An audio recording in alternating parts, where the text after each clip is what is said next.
Okay, the next step in this process is to remove the unneeded braiding, because what we need to get at underneath here are the conductors. So if I, push this back a little bit, we can see that there's two conductors in there.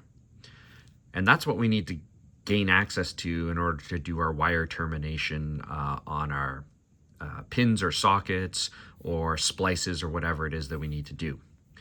And so we need to remove most of what's exposed here, leaving a maximum of 0.31 of an inch. So roughly 1/3 of an inch, right, that we need to leave. So again, I'd get my ruler out. We could say, for easier math, maybe let's do 1/4 inch. So if we look at this, we want to leave about that much, right, up to where the tip of my finger is, right there. So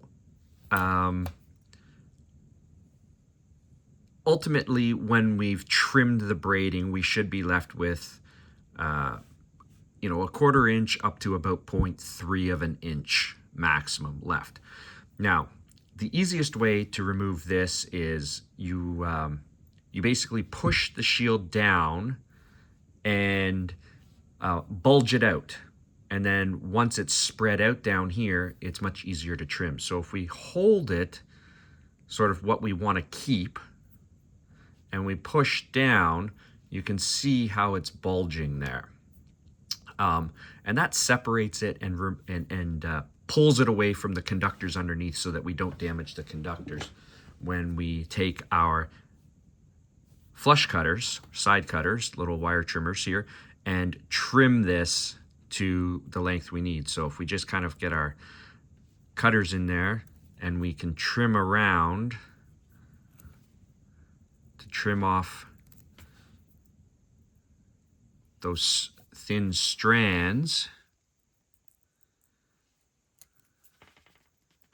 and making sure you get all of them.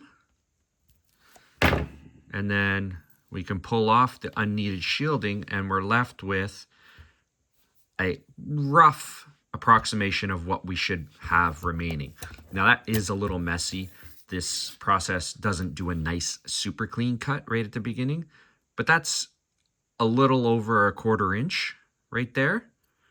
And so what I'll just do now is the part that's still kind of spread, I will just clean that up.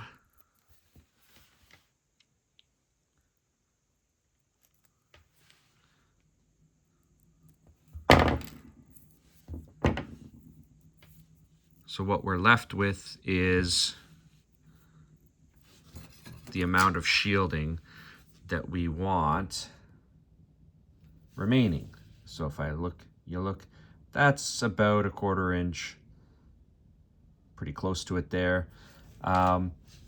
We do have this paper identifier that's still there. We don't need that, so we can trim that out. Just do a little cut, get rid of it, stray strand. And what you want is a as clean as possible of your braiding. So if you need to, you just do a little bit more cleaning there so that you're left with a nice edge for the next step in our process.